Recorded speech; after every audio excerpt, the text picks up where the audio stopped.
وہ آستینیں چڑھاتے ہوئے اس کے قریب آئی تو سیدھا باہر پھینک دوں گی۔ برہان نے پہلی بار اسے غور سے دیکھا تھا۔ عمر میں وہ کوئی 17-18 سال کی لگی تھی اسے، لیکن اس کی آنکھوں میں بے خوفی تھی اور لہجے میں اعتماد۔ فجر کے لہجے پر اسے غصہ تو بہت آیا، مگر پھر اس نے خاموشی سے سر جھکا لیا۔ جی بہن جی۔ فجر نے فاتحانہ انداز میں گردن ہلائی۔ شاباش۔ پھر انگلی سے دروازے کی طرف اشارہ کیا۔ کام کرو اور اپنے کام سے کام رکھو۔ وہ مڑی اور چلتی بنی۔ برہان نے گہرا سانس لیا۔ یا اللہ، یہ لڑکی ہے یا آندھی؟ پاس کھڑا مالی ہنس پڑا۔ بھائی، پہلا دن ہے نا؟ جی۔ تو ایک بات یاد رکھنا، وہ سرگوشی میں بولا، اس سے دور رہنا۔ پورے یتیم خانے میں کسی کی نہیں چلتی سوائے فجر کے۔ برہان نے بے اختیار دوبارہ اس لڑکی کو دیکھا۔ وہ اب ایک چھوٹے بچے کے پھٹے ہوئے جوتے اپنے ہاتھ سے سی رہی تھی۔ کچھ دیر پہلے کی غصے والی لڑکی اب ایک ماں جیسی نرمی سے بچے کے پاؤں صاف کر رہی تھی۔ برہان کی آنکھوں میں لمحہ بھر کو حیرت ابھری۔ عجیب ہے یہ لڑکی، اس نے بے اختیار سوچا۔ اوپر سے آگ مگر اندر سے شاید پانی۔ دارالامان یتیم خانے میں رات اور دن کا فرق صرف روشنی کا تھا، باقی ہر چیز ایک جیسی رہتی تھی۔ وہی خاموش راہداریاں، وہی زرد دیواریں، وہی دروازے جن کے پیچھے جانے کی اجازت کسی بچے کو نہیں تھی۔ برہان زیدی کو یہاں آئے 3 دن ہو چکے تھے۔ صفائی والے برکت کے روپ میں اس نے یتیم خانے کا تقریباً ہر گوشہ دیکھ لیا تھا، مگر جو چیز اسے سب سے زیادہ کھٹک رہی تھی وہ تھی پچھلی عمارت۔ وہ عمارت ہمیشہ بند رہتی تھی۔ اس کے گیٹ پر 2 گارڈ ہر وقت موجود رہتے۔ کوئی بچہ ادھر کا رخ بھی نہیں کر سکتا تھا۔ جب بھی کوئی پوچھتا ایک ہی جواب ملتا، وہاں سامان رکھا ہے۔ لیکن وہ جانتا تھا کہ کسی گودام کی حفاظت اس طرح نہیں کی جاتی۔ ادھر فجر حسب معمول صبح سے ایک سے دوسری جگہ دوڑ رہی تھی۔ کبھی کسی کی پٹی باندھ رہی تھی تو کبھی کچن میں کھانا تقسیم کرنے میں مدد دے رہی تھی۔ آپی، 6 سالہ سحر اس کے پاس بھاگتی ہوئی آئی۔ مجھے دودھ نہیں ملا۔ فجر نے پیار سے اس کے بال بکھیرے۔ کس نے نہیں دیا؟ وارڈن نے کہا ختم ہو گیا ہے۔ فجر نے کچن کی طرف دیکھا جہاں دودھ کے 2 بڑے ڈبے ابھی رکھے تھے۔ اس نے ہونٹ بھینچے۔ تم یہیں بیٹھو۔ چند لمحوں بعد وہ کچن میں داخل ہوئی۔ دودھ ختم ہو گیا تھا؟ کک نے نظریں چرا لیں۔ وارڈن نے منع کیا ہے۔ بچے کے لیے بھی؟ مجھے حکم ملا ہے۔ فجر نے خود ایک گلاس اٹھایا، دودھ ڈالا اور باہر آ گئی۔ کک صرف اسے جاتا دیکھتا رہ گیا۔ اس لڑکی سے الجھنے کا مطلب رشیدہ کی ڈانٹ اور فجر کی بحث دونوں برداشت کرنا تھا۔ صحن صاف کرتے ہوئے برہان یہ سب دیکھ رہا تھا۔ وہ حیران تھا۔ یہ لڑکی ہر وقت کسی نہ کسی کے لیے لڑ رہی تھی۔ تم ایسے کیوں دیکھ رہے ہو؟ اچانک فجر اس کے سامنے آ کر کھڑی ہوئی۔ برہان چونکا۔ جی؟ صبح سے دیکھ رہی ہوں، بہت ادھر ادھر نظر دوڑاتے ہو۔ اس نے مشکوک نظروں سے اسے دیکھا۔ صفائی والے ہو یا جاسوس؟ برہان کے دل کی دھڑکن ایک لمحے کو رکی، مگر چہرے پر معصومیت برقرار رہی۔ نہیں بہن جی، نئی جگہ ہے اس لیے۔ فجر نے چند لمحے اسے گھورا، پھر ہوں کی آواز نکالی۔ ویسے شکل سے اتنے بھی سیدھے نہیں لگتے۔ وہ کہتے مڑی اور چل دی۔ برہان نے دل ہی دل میں لمبا سانس لیا۔ یہ لڑکی اگر پولیس میں ہوتی تو آدھے مجرم دنوں میں ہی پکڑ لیتی۔ شام ڈھل رہی تھی۔ بچوں کو ان کے کمروں میں بھیج دیا گیا تھا۔ برہان نے جان بوجھ کر صفائی کا کام سست کر دیا۔ اسے معلوم تھا کہ آج رات اسے کوئی سراغ ضرور ملے گا۔ رات کے تقریباً 10 بجے آفس کی لائٹس جل اٹھیں۔ برہان دور سے دیکھ رہا تھا۔ رشیدہ تیزی سے آفس میں داخل ہوئی۔ چند منٹ بعد ایک سیاہ شیشوں والی گاڑی پچھلے گیٹ سے اندر آئی۔ اس میں سے 2 آدمی اترے، مہنگے سوٹ، چہروں پر بے حسی۔ وہ سیدھے آفس میں چلے گئے۔ برہان نے فوراً اپنی جیب میں موجود چھوٹا سا آڈیو ریکارڈر آن کر دیا۔ وہ آہستہ آہستہ دیوار کے قریب پہنچا۔ دروازہ بند تھا۔ باتیں صاف سنائی نہیں دے رہی تھیں۔ اسے صرف چند الفاظ سنائی دیے تھے۔ لسٹ، 2 لڑکیاں، کل رات، کاغذات تیار۔ اتنا ہی کافی تھا۔ اس کے شبہات یقین میں بدلنے لگے تھے۔ اسی لمحے اسے قدموں کی آہٹ سنائی دی۔ وہ فوراً جھک کر جھاڑو لگانے لگا۔ سامنے سے فجر آ رہی تھی۔ تم ابھی تک جاگ رہے ہو؟ اس نے حیرت سے پوچھا۔ کام ختم نہیں ہوا۔ اتنی محنت مت کیا کرو، وہ بے ساختہ بولی۔ یہ لوگ کسی کے سگے نہیں ہیں۔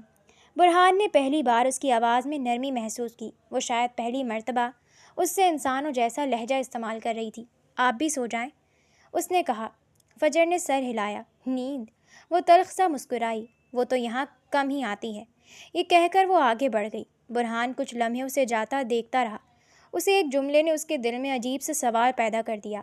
17 سال کی لڑکی کی نیند آخر کس چیز نے چھین لی تھی؟ ادھر فجر پانی پینے کے لیے راہداری میں جا رہی تھی کہ اچانک اسے آفس کے قریب سے آوازیں سنائی دیں۔ دروازہ مکمل بند نہیں تھا، اندر سے رشیدہ کی آواز آ رہی تھی۔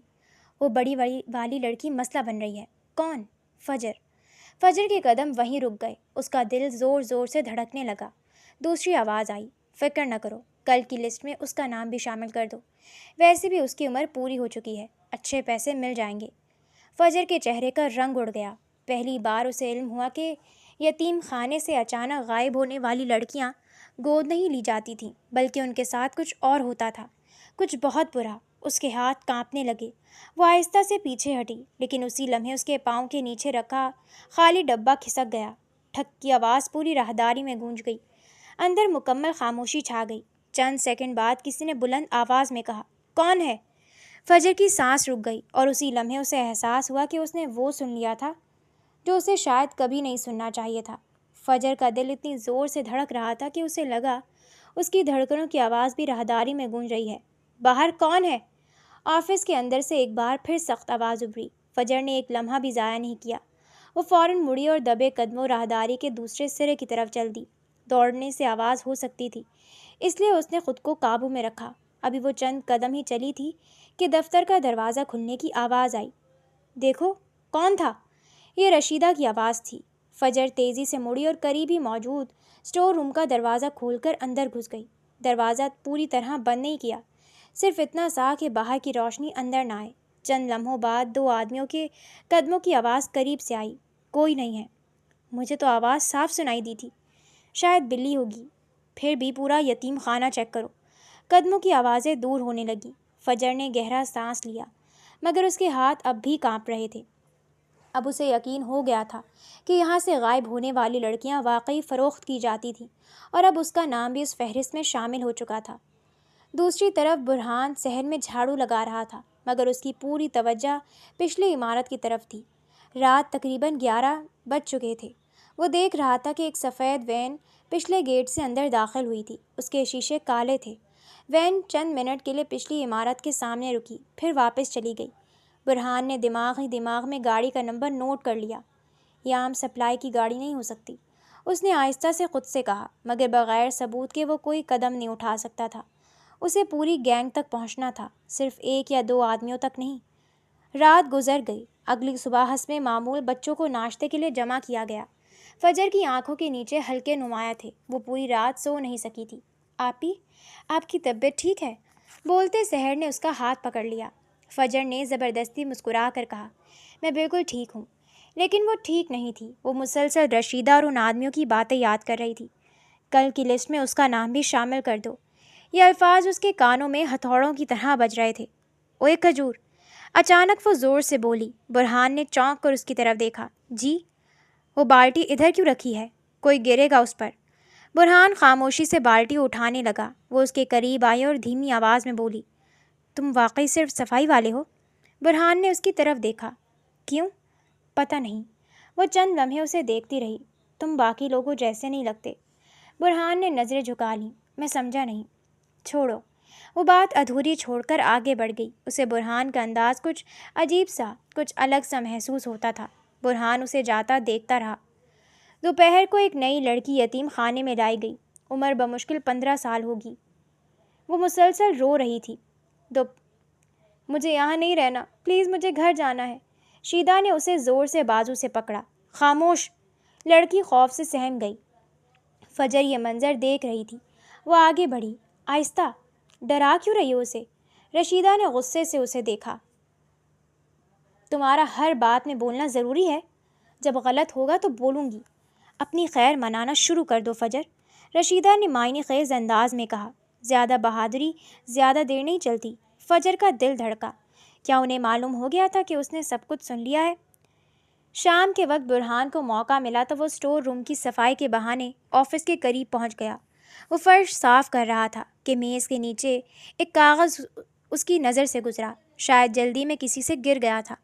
اس نے صفائی کرتے ہوئے خاموشی سے کاغذ اٹھایا۔ اوپر صرف چند نام اور تاریخیں لکھی تھیں، ساتھ کچھ کوڈ نمبرز، مگر ایک لفظ بار بار لکھا تھا، منتقلی۔ برہان نے کاغذ اپنی جیب میں رکھ لیا۔ یہ یقیناً کوئی معمولی چیز نہیں تھی، شاید یہی وہ پہلا سراغ تھا جس کی اسے ضرورت تھی۔ اسی رات فجر نے فیصلہ کر لیا، اگر وہ خاموش رہی تو اگلی باری واقعی اسی کی ہوگی۔ اسے کسی نہ کسی طرح یہاں سے نکلنا ہوگا، لیکن اکیلے نہیں۔ وہ سحر، حنا اور باقی چھوٹے بچوں کو ان درندوں کے رحم و کرم پر چھوڑ کر بھی نہیں جا سکتی تھی۔ اسی کشمکش میں وہ صحن کے ایک کونے میں بیٹھی آسمان کو دیکھ رہی تھی۔ بادلوں کے پیچھے چھپا چاند بار بار نظر آتا اور پھر اوجھل ہو جاتا۔ یا اللہ، اس نے آہستہ سے سرگوشی کی، اگر واقعی کوئی راستہ ہے تو مجھے دکھا دے۔ اسے معلوم نہیں تھا کہ اسی لمحے یتیم خانے کے دفتر میں اس کی قسمت کا فیصلہ کیا جا رہا تھا۔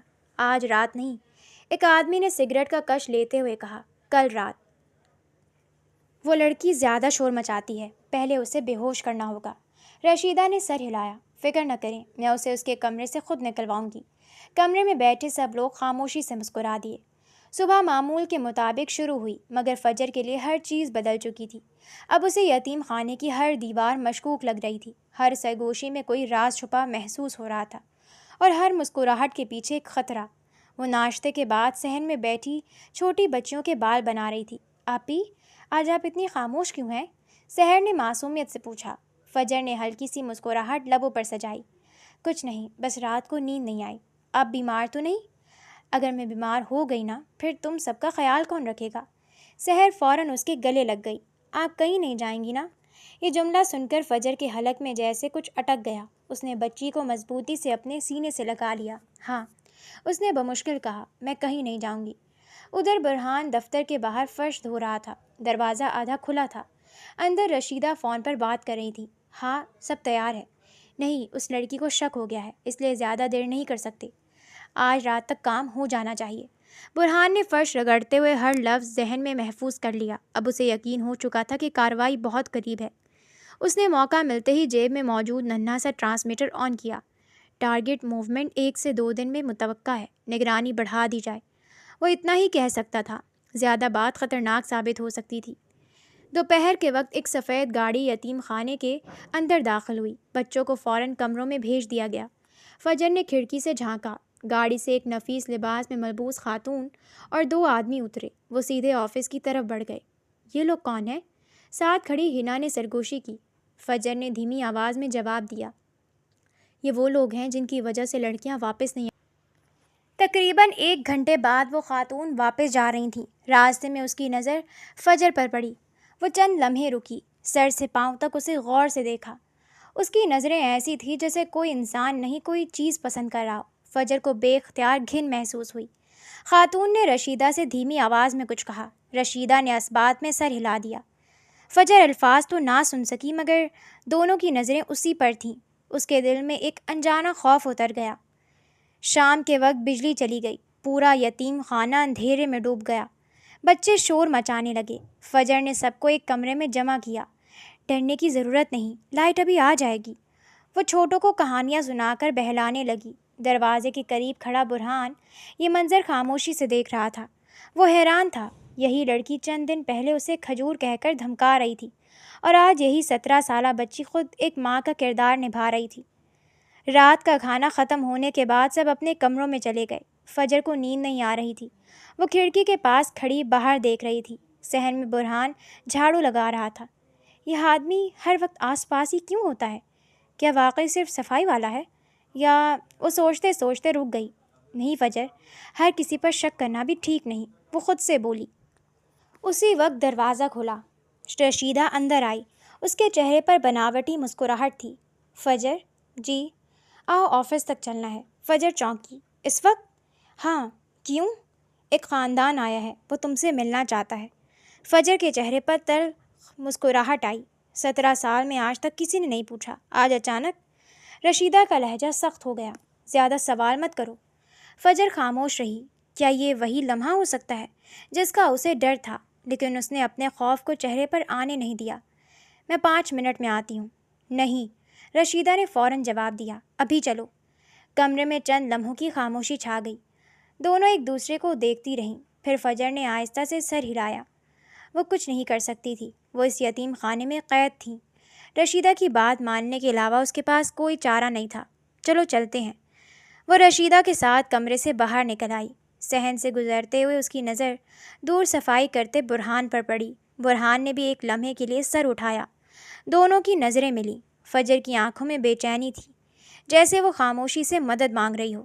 برہان چند لمحے اسے دیکھتا رہا۔ اس کا دماغ کہہ رہا تھا کہ کچھ غلط ہونے والا ہے، لیکن اگلے ہی لمحے ایک ملازم نے اسے آواز دی، اور برکت، ادھر آ کر پانی ڈال۔ برہان کو رکنا پڑا۔ جب اس نے دوبارہ سر اٹھایا، فجر اور رشیدہ راہداری کے موڑ سے غائب ہو چکی تھی۔ اسی وقت آفس کے اندر ایک آدمی نے گھڑی پر نظر ڈالی۔ آدھی رات ہونے کو ہے، آدھی رات ہونے دو، اس نے سرد لہجے میں کہا، پھر لڑکی کو خاموشی سے گاڑی میں منتقل کر دینا۔ رشیدہ نے اطمینان سے جواب دیا، صبح تک کسی کو بھی پتہ نہیں چلے گا کہ فجر کہاں گئی۔ کمرے میں موجود سب لوگ خاموشی سے مسکرا دیے، اور یوں فجر کی زندگی کی سب سے خوفناک رات شروع ہونے والی تھی۔ رات کے 12 بجنے میں ابھی چند منٹ باقی تھے۔ پورا یتیم خانہ خاموشی میں ڈوبا ہوا تھا۔ راہداریوں میں لگی مدھم پیلی روشنیاں دیواروں پر لمبے سائے بنا رہی تھیں۔ کہیں دور کسی پرانے پنکھے کی چرچراہٹ سنائی دے رہی تھی، جبکہ باقی ہر طرف ایسی خاموشی تھی جو دل پر بوجھ بننے لگتی تھی۔ فجر کو رشیدہ آفس کے باہر بٹھا کر اندر چلی گئی تھی۔ یہیں بیٹھو، جب بلاؤں تب اندر آنا۔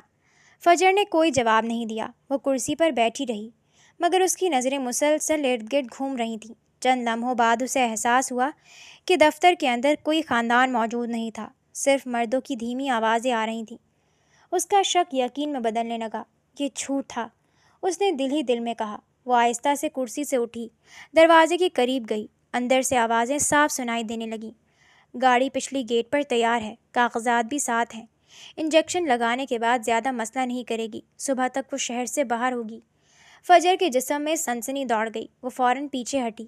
اب ایک لمحہ بھی رکنا موت کو دعوت دینے کے برابر تھا۔ اس نے مڑ کر راہداری کی طرف قدم بڑھایا ہی تھا کہ آفس کا دروازہ اچانک کھل گیا۔ وہ مڑی، رشیدہ سامنے کھڑی تھی۔ دونوں کی نظریں ایک دوسرے سے ٹکرا گئیں۔ چند لمحے مکمل خاموشی رہی، پھر رشیدہ کے چہرے پر ایک خطرناک مسکراہٹ پھیل گئی۔ تو تم نے سب سن لیا؟ فجر نے کچھ نہیں کہا، وہ صرف ایک قدم پیچھے ہٹی۔ میں نے کہا تھا نا؟ شیدہ آہستہ آہستہ اس کی طرف بڑھی۔ زیادہ سوال مت کیا کرو۔ فجر مڑی اور پوری طاقت سے دوڑ پڑی۔ آج نہیں تو کبھی نہیں، پکڑو اسے۔ رشیدہ کی چیخ پوری عمارت میں گونج اٹھی۔ اگلے ہی لمحے 2 آدمی راہداری میں نکل آئے۔ فجر پوری رفتار سے بھاگ رہی تھی۔ اسے صرف ایک بات معلوم تھی کہ اگر آج پکڑی گئی تو شاید کبھی واپس نہ آ سکے۔ وہ سیڑھیاں اتر کر صحن میں پہنچی۔ رات کی ٹھنڈی ہوا اس کے چہرے سے ٹکرائی۔ دروازہ بند کرو، کسی نے زور سے چلایا۔ پچھلے گیٹ کی طرف بھاگتے ہوئے اس نے دیکھا کہ 2 گارڈ پہلے ہی اس کی طرف بڑھ رہے تھے۔ وہ فوراً رخ بدل کر لان کی طرف دوڑی۔ ایک آدمی تقریباً اس تک پہنچ چکا تھا۔ اس نے قریب پڑی بالٹی اٹھائی اور پوری طاقت سے اس کی طرف پھینک دی۔ بالٹی سیدھی اس کے سینے سے ٹکرائی۔ وہ لڑکھڑا کر گر گیا۔ فجر نے ایک لمحہ ضائع کیے بغیر دوڑ جاری رکھی۔ اسی وقت برہان پچھلے حصے میں صفائی کے سامان والے کمرے کے قریب موجود تھا۔ اچانک اسے شور سنائی دیا، پکڑو، بھاگنے نہ پائے۔ اس نے فوراً سر اٹھایا۔ اسے دور اندھیرے میں ایک لڑکی بھاگتی ہوئی دکھائی دی اور اس کے پیچھے 3 آدمی۔ فجر، وہ بے اختیار بولا۔ برہان کا دل چاہا کہ آگے بڑھے، مگر اگلے ہی لمحے اس نے خود کو روک لیا۔ اگر وہ اسی وقت اپنی شناخت ظاہر کر دیتا تو پورا آپریشن ختم ہو جاتا۔ اسے صرف فجر کو نہیں، پورا نیٹ ورک پکڑنا تھا۔ وہ فوراً ایک ستون کے پیچھے چھپ گیا اور اپنی گھڑی میں نصب خفیہ بٹن دبا دیا۔ یہ ایک خاموش سگنل تھا جو اس کی ٹیم تک پہنچ چکا تھا، ایمرجنسی موومنٹ۔ ادھر فجر تقریباً مرکزی گیٹ تک پہنچ چکی تھی۔ اس نے پوری طاقت سے گیٹ دھکیلا، مگر وہ باہر سے لاک تھا۔ اس کے ہاتھ کانپ گئے۔ نہیں، وہ بے اختیار بولی۔ پیچھے سے قدموں کی آوازیں تیزی سے قریب آ رہی تھیں۔ اس نے چاروں طرف نظریں دوڑائیں۔ دائیں طرف پرانی اسٹور کی دیوار نسبتاً نیچے تھی۔ وہ دوڑ کر دیوار کے قریب پہنچی، اینٹوں کے ابھار پر پاؤں رکھا، اوپر چڑھنے کی کوشش کی۔ اس کی انگلیاں دیوار کے کنارے تک پہنچ گئیں۔ اسی لمحے کسی نے اس کا ٹخنا پکڑ لیا۔ فجر پوری طاقت سے تڑپی۔ اس نے پیچھے دیکھے بغیر ایڑی زور سے اس آدمی کے چہرے پر ماری۔ وہ درد سے کراہتے ہوئے پیچھے ہٹ گیا۔ فجر نے خود کو اوپر کھینچا اور دوسری طرف چھلانگ لگا دی۔ زمین پر گرتے ہی اس کے گھٹنے میں شدید درد اٹھا، مگر وہ رکی نہیں۔ وہ اٹھی اور اندھیرے میں بھاگنے لگی، لیکن چند قدم ہی چلی تھی کہ سڑک کے کنارے ایک سفید وین آ کر رکی۔ اس کا دروازہ کھلا، 2 آدمی باہر نکلے۔ یہ رہی۔ فجر نے فوراً دوسری طرف بھاگنے کی کوشش کی، مگر ایک آدمی نے اس کا راستہ روک لیا۔ اس نے پوری قوت سے اسے دھکا دیا۔ دوسرے نے پیچھے سے اس کے بازو جکڑ لیے۔ فجر چیخی، چھوڑو مجھے! اس نے ہاتھ پاؤں مارے، دانتوں سے ایک آدمی کا ہاتھ بھی کاٹ لیا۔ وہ درد سے چلایا، کمبخت! اگلے ہی لمحے تیسرے آدمی نے اس کے منہ پر ایک کپڑا رکھ دیا۔ کپڑے سے تیز کیمیکل کی بو آ رہی تھی۔ فجر نے سانس روکنے کی کوشش کی۔ اس نے خود کو چھڑانے کی پوری طاقت لگائی۔ اس کی نظریں دھندلانے لگیں، آوازیں مدھم ہونے لگیں۔ آخری بار اسے یتیم خانے کی اونچی دیواریں نظر آئیں، وہی دیواریں جنہیں وہ ہمیشہ اپنی قید سمجھتی تھی، اور آج انہی دیواروں کے باہر بھی آزادی اس کا انتظار نہیں کر رہی تھی۔ اس کی پلکیں بوجھل ہونے لگیں، جسم بے جان سا ہو گیا۔ چند لمحوں بعد اس کے ہاتھ ڈھیلے پڑ گئے، بے ہوش ہو گئی۔ ایک آدمی نے سرد لہجے میں کہا، جلدی گاڑی میں ڈالو۔ وین کا دروازہ بند ہوا، انجن سٹارٹ ہوا اور گاڑی اندھیرے میں غائب ہو گئی۔ چند منٹ بعد برہان یتیم خانے کے پچھلے حصے میں پہنچا۔ دیوار کے باہر ٹائروں کے تازہ نشانات تھے۔ زمین پر فجر کا ایک چھوٹا سا چاندی کا کڑا پڑا تھا، جو بھاگتے ہوئے اس کے ہاتھ سے اتر گیا تھا۔ برہان جھکا، کڑا اٹھایا اور مٹھی میں مضبوطی سے بند کر لیا۔ اس کے جبڑے پھینچ گئے۔ میں تمہیں ڈھونڈ نکالوں گا فجر، اس نے آہستہ سے کہا، اور اس بار کوئی نہیں بچے گا۔ ہلکی ہلکی ٹھنڈک اس کے چہرے سے ٹکرا رہی تھی۔ فجر نے پلکیں جھپکائیں۔ سر اس قدر بھاری تھا کہ جیسے کسی نے اس کے دماغ کو مضبوطی سے جکڑ رکھا ہو۔ حلق خشک ہو رہا تھا اور جسم میں ایسی بے جانی تھی کہ ہاتھ اٹھانا بھی مشکل لگ رہا تھا۔ چند لمحوں تک وہ سمجھ ہی نہ سکی کہ وہ کہاں ہے۔ اس نے آہستہ آہستہ آنکھیں پوری کھولیں۔ سامنے سفید چھت تھی، دیوار سیمنٹ کی جن پر کہیں کہیں نمی کے نشانات تھے۔ کمرے میں صرف ایک بلب جل رہا تھا، جس کی مدھم روشنی ہر چیز کو مزید اداس بنا رہی تھی۔ ایک لوہے کا پلنگ، ایک کرسی اور سامنے لوہے کا دروازہ۔ کھڑکی صرف ایک تھی، مگر اس پر موٹی موٹی سلاخیں لگی ہوئی تھیں۔ فجر نے جھٹکے سے اٹھنے کی کوشش کی، مگر سر میں شدید درد اٹھا۔ اس نے کن پٹی دبائی، پھر اچانک سب کچھ یاد آ گیا۔ یتیم خانہ، رشیدہ، بھاگنا، سفید وین اور پھر اندھیرا۔ اس کی سانس تیز ہو گئی۔ وہ فوراً دروازے کی طرف لپکی اور پوری طاقت سے اسے پیٹنے لگی۔ کوئی ہے؟ دروازہ کھولو، مجھے باہر جانے دو۔ اس کی آواز سن کر باہر سے قدموں کی آہٹ آئی۔ دروازہ کھلا۔ تقریباً 50 سال کی ایک عورت اندر داخل ہوئی۔ سادہ شلوار قمیض، سر پر دوپٹہ اور چہرے پر بے حسی۔ اس کے ہاتھ میں پانی کا جگ اور کھانے کی ٹرے تھی۔ اس نے خاموشی سے ٹرے میز پر رکھی۔ فجر نے فوراً اس کا بازو پکڑ لیا۔ مجھے یہاں کیوں لائے ہو؟ یہ جگہ کون سی ہے؟ مجھے جانے دو۔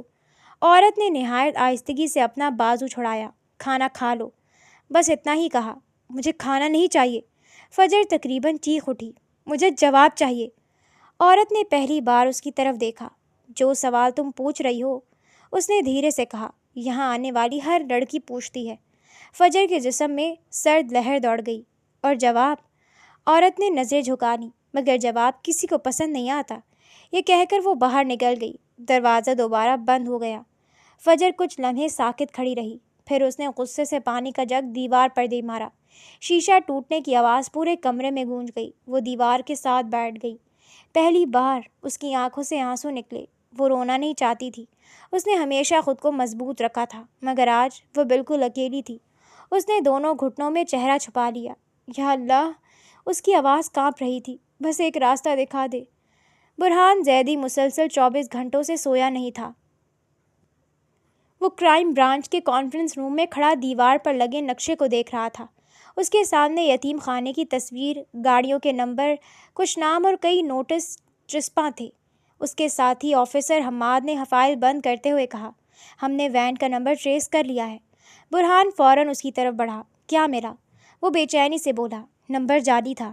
برہان نے بیزاری سے آنکھیں بند کر لیں۔ یہ توقع تو اسے پہلے ہی تھی۔ حماد نے ایک اور تصویر اس کے سامنے رکھی، لیکن راستے میں ایک ٹول پلازا کی فوٹیج ملی ہے۔ وین وہاں سے گزری تھی۔ برہان نے تصویر اٹھائی۔ گاڑی دھندلی تھی، مگر اس کے پیچھے ایک کالا SUV بھی چل رہی تھی۔ اس گاڑی کا کیا؟ رجسٹریشن ایک کمپنی کے نام پر ہے، لیکن کمپنی صرف کاغذوں میں موجود ہے۔ برہان چند لمحے خاموش رہا، پھر اس نے میز پر رکھا فجر کا چاندی کا کڑا اٹھایا، وہی کڑا جو اسے یتیم خانے کی دیوار کے باہر ملا تھا۔ اس نے اسے مٹھی میں بند کیا۔ وہ زندہ ہے؟ حماد نے حیرت سے پوچھا۔ تمہیں اتنا یقین کیسے ہے؟ برہان نے بغیر نظریں اٹھائے جواب دیا۔ اگر وہ لوگ اسے مارنا چاہتے تو اغوا نہ کرتے۔ انہیں اس کی ضرورت ہے، اور جب تک انہیں اس کی ضرورت ہے میرے پاس وقت ہے۔ حماد نے سر ہلایا۔ پھر اگلا قدم؟ برہان کی نظریں نقشے پر جم گئیں۔ یتیم خانے سے نکلنے والی ہر گاڑی، ہر فون کال، ہر مالی لین دین، سب کھنگالو۔ مجھے اس نیٹ ورک کی پہلی کڑی چاہیے۔ فجر نے خود کو سنبھالا۔ وہ آہستہ آہستہ پورے کمرے کا جائزہ لینے لگی۔ اس نے دیواروں کو چھوا، کھڑکی دیکھی، پھر فرش دیکھا، دروازے کا لاک چیک کیا۔ وہ جانتی تھی وہ اسے آزاد نہیں کرے گا۔ اگر زندہ رہنا ہے تو پہلے سمجھنا ہوگا کہ یہ جگہ ہے کیا۔ وہ کھڑکی کے قریب گئی، سلاخوں کے درمیان سے باہر جھانکا۔ باہر ایک بڑا سا صحن تھا، چاروں طرف اونچی دیواریں۔ کونے میں ایک پرانا جنریٹر چل رہا تھا۔ صحن کے ایک کونے میں ایک پرانا بور ویل تھا جس کے پاس 2 بڑے پانی کے ٹینک رکھے تھے۔ دوسری طرف ایک شیڈ تھا جہاں 2 گاڑیاں کھڑی تھیں۔ دیوار کے ساتھ CCTV کیمرے نصب تھے، مگر وہ ہر طرف نہیں دیکھ رہے تھے۔ 2 مسلح گارڈ آہستہ آہستہ چہل قدمی کر رہے تھے، اور سامنے اس نے ایک اور کھڑکی دیکھی جس کے پیچھے ایک لڑکی خاموشی سے بیٹھی تھی۔ ان کی نظریں ملیں۔ اس لڑکی نے فوراً خوفزدہ ہو کر پردہ گرا دیا۔ فجر کے دل میں ایک ہی خیال آیا، میں اکیلی نہیں ہوں۔ اور اسی لمحے اس نے دل ہی دل میں ایک فیصلہ کر لیا، میں یہاں سے نکلوں گی، اور اگر ممکن ہوا تو ان سب کو بھی ساتھ لے کر نکلوں گی۔ دروازہ دوبارہ کھلا۔ وہی عمر رسیدہ عورت اندر آئی۔ اس بار اس کے ساتھ ایک دبلی پتلی لڑکی بھی تھی جس کی عمر شاید 18 یا 19 سال ہوگی۔ اس کے ہاتھ میں صاف کپڑوں کا ایک جوڑا تھا۔ لڑکی کی نظریں مسلسل جھکی ہوئی تھیں۔ کپڑے بدل لو، عورت نے مختصر سا کہا۔ فجر خاموش رہی۔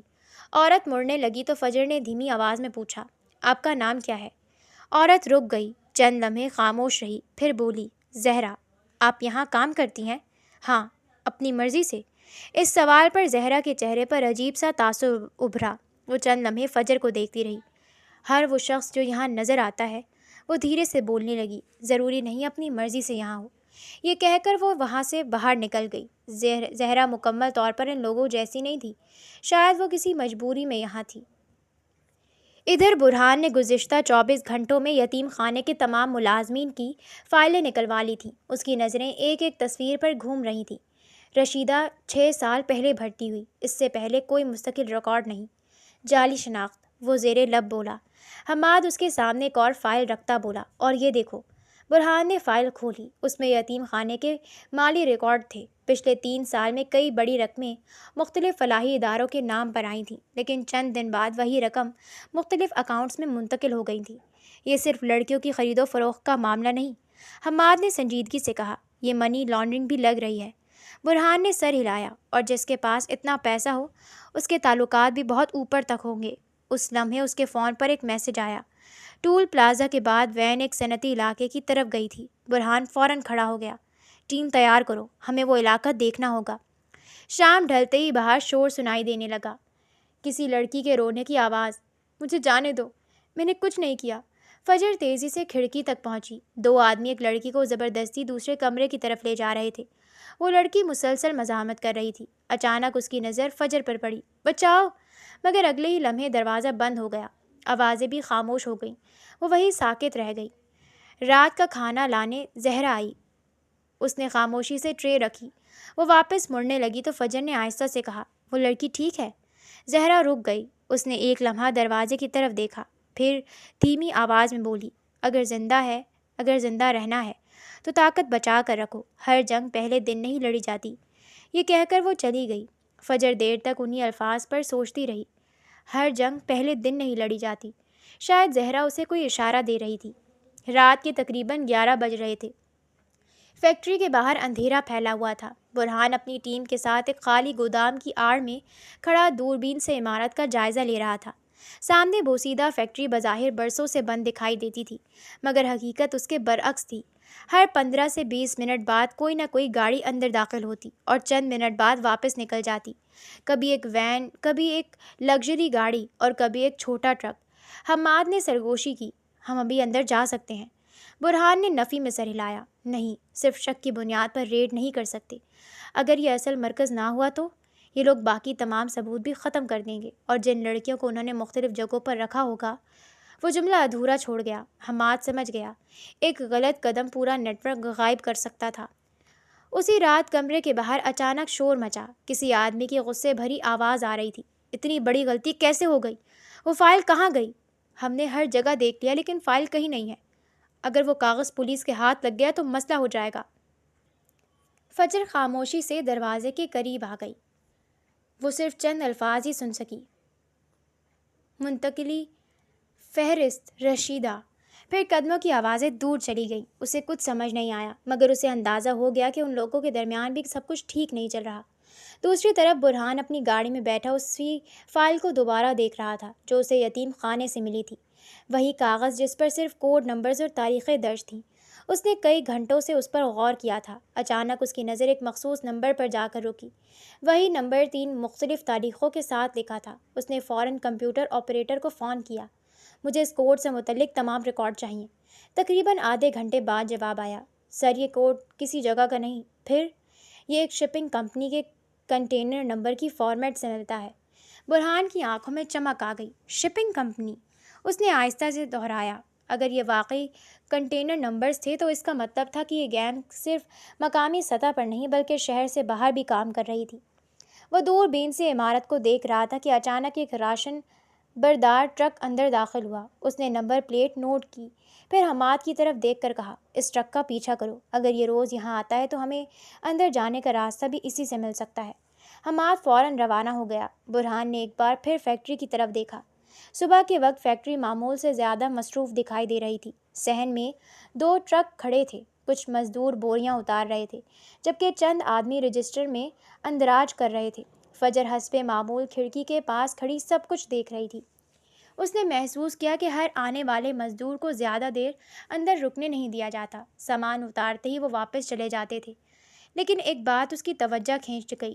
ایک بوڑھا مزدور بار بار اندرونی راہداری تک آ رہا تھا۔ کوئی اسے نہیں روک رہا تھا۔ شاید وہ یہاں کا مستقل سپلائر تھا۔ دوپہر کے وقت زہرا کھانا لے کر آئی۔ وہ ہمیشہ کی طرح خاموش تھی۔ کھانا رکھنے کے بعد وہ خاموشی سے باہر چلی گئی۔ فجر اسے جاتا دیکھتی رہی۔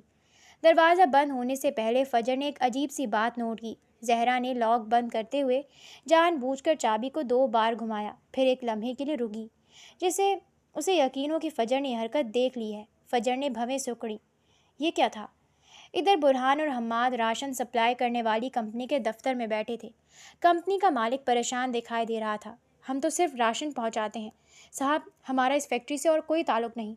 برہان نے اس کے سامنے چند تصاویر رکھیں۔ یہ ٹرک ہر ہفتے کتنی بار جاتا ہے؟ 2 بار۔ ڈرائیور کون ہوتا ہے؟ مالک نے رجسٹر کھول کر ایک نام بتایا، بشیر، 15 سال سے ہمارے ساتھ کام کر رہا ہے۔ برہان نے نوٹ بک بند کی۔ کیا کبھی تم خود اندر گئے ہو؟ نہیں، وہ لوگ سامان گیٹ پر وصول کر لیتے ہیں۔ برہان نے حماد کی طرف دیکھا۔ یہ جواب اہم تھا۔ اس کا مطلب تھا کہ فیکٹری والے غیر ضروری لوگوں کو اندر نہیں آنے دیتے۔ شام ڈھلنے لگی۔ فجر نے دوبارہ کھڑکی سے باہر جھانکا۔ بوڑھا مزدور آج بھی آیا تھا۔ اس بار اس کے ہاتھ سے آٹے کی ایک بوری گر گئی۔ آٹا پورے صحن میں پھیل گیا۔ گارڈ غصے سے اس پر چلانے لگا۔ اسی دوران چند لمحوں کے لیے پورا صحن اس طرف متوجہ ہو گیا۔ فجر نے فوراً نوٹ کیا کہ اس دوران دوسرے کونے کی نگرانی تقریباً ختم ہو گئی تھی۔ اگر کبھی موقع ملا، اس نے دل میں سوچا، تو توجہ ہٹنے کے یہی چند سیکنڈ کام آئیں گے۔ رات کو کھانا کھانے کے بعد وہ پلنگ پر لیٹ گئی مگر سوئی نہیں۔ اس نے گدے کے نیچے سے زنگ آلود چمچ نکالا، پھر آہستہ آہستہ دروازے کے قریب بیٹھی۔ اس کا مقصد تالا توڑنا نہیں تھا، وہ صرف یہ جاننا چاہتی تھی کہ یہ لاک کس طرف لگا ہے۔ چند منٹ کی کوشش کے بعد اسے اندازہ ہو گیا کہ دروازہ باہر کی طرف کھلتا ہے اور اندر سے اسے کھولنا تقریباً ناممکن ہے۔ اس نے چمچ دوبارہ چھپا دیا۔ طاقت ضائع کرنے سے بہتر ہے کہ صحیح موقع کا انتظار کیا جائے۔ اسی وقت فیکٹری کے دفتر میں 4 آدمی بیٹھے تھے۔ ان میں سے ایک نے فائل بند کرتے ہوئے کہا، کل رات گاڑی آئے گی۔ اس لڑکی کو زیادہ دیر یہاں رکھنا خطرناک ہے، اور باقی لڑکیاں وہیں رہیں گی۔ پہلے فجر کو منتقل کرو۔ دروازے کے باہر سے گزرتی زہرا کے قدم ایک لمحے کو رک گئے۔ اس کے چہرے کا رنگ بدل گیا۔ آدھی رات کے قریب زہرا دوبارہ فجر کے کمرے میں آئی۔ فجر نے حیرانی سے اسے دیکھا۔ اس کے ہاتھ میں پانی کی بوتل تھی۔ اس نے بوتل میز پر رکھی اور واپس مڑنے لگی۔ دروازے تک پہنچ کر وہ اچانک رک گئی۔ بغیر پیچھے دیکھ اس نے دھیمی آواز میں کہا، کل اپنے کمرے سے باہر نکلنے کی کوشش مت کرنا۔ فجر حیران رہ گئی۔ کیوں؟ زہرا نے کوئی جواب نہیں دیا۔ وہ خاموشی سے باہر چلی گئی۔ فجر دیر تک دروازے کو دیکھتی رہی۔ وہ مجھے خبردار کر رہی ہے، اس نے سوچا، یا ڈرا رہی ہے۔ ادھر برہان اپنی گاڑی میں بیٹھا نقشہ دیکھ رہا تھا۔ اسی لمحے حماد کا فون آیا۔ سر، ایک نئی اطلاع ملی ہے۔ فیکٹری کے ارد گرد کل رات غیر معمولی نقل و حرکت متوقع ہے۔ برہان سیدھا ہو کر بیٹھ گیا۔ کیسی نقل و حرکت؟ ابھی مکمل معلومات نہیں، مگر لگتا ہے کوئی اہم منتقلی ہونے والی ہے۔ برہان نے فون بند کیا۔ اس کی نظریں اندھیرے میں ڈوبی فیکٹری پر جم گئیں۔ اسے ابھی اندازہ نہیں تھا کہ جس منتقلی کی اطلاع اسے ملی ہے، اس کا مطلب فجر کو کسی اور، شاید زیادہ محفوظ اور زیادہ خطرناک جگہ منتقل کرنا تھا، اور اگر یہ منتقلی ہو گئی تو اسے دوبارہ ڈھونڈنا کئی گنا مشکل ہو جائے گا۔ رات کے آخری پہر فجر کی آنکھ کھل گئی۔ وہ یکدم اٹھ کر بیٹھ گئی۔ کمرے میں مکمل خاموشی تھی، مگر نہ جانے کیوں اس کا دل بے چین ہو رہا تھا، جیسے کچھ برا ہونے والا ہو۔ اس نے گہرا سانس لیا اور کھڑکی کے پاس جا کھڑی ہوئی۔ باہر ابھی اندھیرا تھا۔ صحن میں صرف ایک بلب جل رہا تھا۔ 10 منٹ بعد دونوں گارڈ صحن کے مخالف سمت میں پہنچ جاتے تھے، جہاں چند لمحوں کے لیے اس کے کمرے کے سامنے والا حصہ تقریباً خالی رہ جاتا تھا۔ اس نے یہ بات پہلے بھی نوٹ کی تھی، آج اس نے وقت بھی ذہن میں محفوظ کر لیا۔ صبح ناشتے کے وقت زہرا حسب معمول آئی۔ اس نے ٹرے میز پر رکھی، مگر اس بار اس کی نظریں بے چین تھیں۔ وہ بار بار دروازے کی طرف دیکھ رہی تھی۔ فجر خاموشی سے اسے دیکھتی رہی۔ آخر کار اس نے دھیمی آواز میں پوچھا، کیا آج کچھ ہونے والا ہے؟ زہرا کے ہاتھ ایک لمحے کے لیے رک گئے۔ اس نے فوراً خود کو سنبھالا۔ کھانا کھا لو۔ آپ نے جواب نہیں دیا۔ زہرا نے آہستہ سے سر اٹھایا۔ اس کی آنکھوں میں وہی تھکن تھی، مگر آج اس کے ساتھ خوف بھی شامل تھا۔ میں وعدہ کرتی ہوں کہ اگر میں یہاں سے نکلی تو آپ کو بھی اکیلا نہیں چھوڑوں گی۔ زہرا کے ہونٹوں پر پہلی بار ہلکی سی مسکراہٹ آئی، بہت مختصر۔ تم واقعی عجیب لڑکی ہو، وہ دھیرے سے بولی۔ دوپہر کے وقت پورے احاطے میں غیر معمولی سرگرمی شروع ہو گئی۔ ایک کالا SUV اندر داخل ہوا۔ اس کے پیچھے وہی سفید وین بھی تھی۔ 4 آدمی مختلف کمروں کی طرف جا رہے تھے۔ گارڈ معمول سے زیادہ محتاط دکھائی دے رہے تھے۔ فجر کھڑکی سے سب کچھ دیکھ رہی تھی۔ اسے فوراً سمجھ آ گیا۔ آج ہی، اس نے زیر لب کہا، یہ لوگ مجھے کہیں اور لے جانے والے ہیں۔ اس نے پورے کمرے پر آخری بار نظر دوڑائی، پھر گدے کے نیچے سے زنگ آلود چمچ نکال کر اپنے کپڑوں کی آستین میں چھپا لیا۔ یہ کوئی ہتھیار نہیں تھا، لیکن ضرورت پڑنے پر کسی پیچ کو ڈھیلا کرنے، رسی کاٹنے یا شیشے کو کھٹکھٹانے کے کام آ سکتا تھا۔ وہ اب ہر چھوٹی چیز کی اہمیت سمجھ چکی تھی۔ اسی وقت فیکٹری سے چند 100 میٹر دور برہان کی ٹیم ایک خالی عمارت میں موجود تھی۔ حماد نے دوربین نیچے رکھتے ہوئے کہا، سر، آج اندر بہت زیادہ نقل و حرکت ہے۔ برہان خاموشی سے فیکٹری کو دیکھتا رہا، پھر بولا، وہ آج کسی کو منتقل کریں گے۔ اسی لمحے اس کا فون بجا۔ دوسری طرف ایک مخبر تھا، سر، آج شام 7 بجے کے بعد ایک گاڑی فیکٹری سے نکلے گی، اس میں اہم مال ہوگا۔ مخبر نے مال کا لفظ استعمال کیا تھا۔ برہان کے چہرے کے تاثرات سخت ہو گئے۔ یہ لوگ انسانوں کو بھی سامان سمجھتے تھے۔ ٹیم تیار رکھو، اس نے حماد سے کہا، لیکن یاد رکھنا، جب تک جان کا فوری خطرہ نہ ہو ہم گاڑی کو فالو کریں گے۔ ہمیں صرف ایک لڑکی نہیں، پورا نیٹ ورک چاہیے۔ حماد نے اسپات میں سر ہلا دیا۔ شام ڈھلنے لگی۔ فجر اپنے کمرے میں بیٹھی مسلسل دروازے کو دیکھ رہی تھی۔ ہر گزرتا لمحہ اس کی بے چینی بڑھا رہا تھا۔ اچانک باہر قدموں کی آواز سنائی دی۔ دروازہ کھلا۔ 2 آدمی اندر داخل ہوئے۔ ان کے پیچھے زہرا کھڑی تھی۔ اس کی نظریں جھکی ہوئی تھیں۔ چلو، ایک آدمی نے سخت لہجے میں کہا۔ فجر وہیں بیٹھی رہی۔ کہاں؟ دوسرا آدمی بغیر جواب دیے آگے بڑھا۔ فجر آہستہ سے کھڑی ہوئی۔ اس کی نظریں ایک لمحے کے لیے زہرا سے ملیں۔ زہرا نے بہت ہلکے سے نفی میں سر ہلایا، اتنا معمولی اشارہ کہ شاید کوئی اور دیکھ ہی نہ پاتا، مگر فجر سمجھ گئی۔ ابھی مزاحمت مت کرو۔ وہ خاموشی سے ان کے ساتھ چل پڑی۔ اس چھوٹے سے کمرے میں وہ ان 2 ہٹے کٹے مردوں سے مقابلہ نہیں کر سکتی تھی۔ راہداری سے گزرتے ہوئے اس نے ہر موڑ، ہر دروازے اور ہر کھڑکی کو غور سے دیکھا۔ یہی راستہ شاید یاد رکھنا تھا۔ سیڑھیاں اترتے ہوئے اس نے دیکھا کہ صحن میں سفید وین پہلے سے کھڑی تھی۔ اس کا دروازہ کھلا ہوا تھا۔ دل کی دھڑکن تیز ہو گئی۔ یہی موقع ہے، اس نے سوچا، یا تو آج نکلوں گی یا شاید کبھی نہیں۔ اور اسی لمحے اس کی نظر صحن کے کونے پر پڑی۔ راشن کی خالی بوریاں وہیں رکھی تھیں۔ ان کے قریب 2 مزدور آپس میں بحث کر رہے تھے۔ ایک گارڈ بھی ان کی طرف بڑھ گیا۔ چند لمحوں کے لیے وین کے قریب موجود آدمیوں کی توجہ ہٹ گئی۔ فجر کی آنکھوں میں پہلی بار امید کی چمک ابھری۔ اس نے خاموشی سے اپنے ارد گرد کا جائزہ لیا۔ اس کے دونوں بازو ابھی آزاد تھے۔ آدمیوں نے شاید سمجھا تھا کہ وہ ڈر کر خاموش ہو چکی ہے۔ چلو جلدی، ایک آدمی نے اس کے کندھے کو دھکا دیا۔ فجر نے قدم بڑھانے کے بجائے اچانک اپنا وزن پیچھے ڈالا، پھر پوری قوت سے اس آدمی کے گھٹنے پر ایڑی ماری۔ وہ درد سے جھک گیا۔ اسی لمحے فجر اس کے پہلو سے نکل کر دوڑ پڑی۔ پکڑو اسے! چیخ پورے صحن میں گونج اٹھی۔ فجر سیدھی وین کی طرف نہیں گئی۔ اس نے وہ راستہ لیا جو راشن کی بوریوں کے پیچھے سے گودام کی طرف جاتا تھا۔ اسے معلوم تھا کہ کھلے صحن میں وہ زیادہ دیر نہیں بچ سکے گی۔ پیچھے سے تیز قدموں کی آوازیں قریب آ رہی تھیں۔ وہ گودام کے دروازے تک پہنچی۔ دروازہ آدھا کھلا تھا۔ اندر اندھیرا اور بوریوں کی قطاریں تھیں۔ فجر فوراً اندر گھس گئی۔ اس نے ایک قطار کے پیچھے جھک کر سانس روکی۔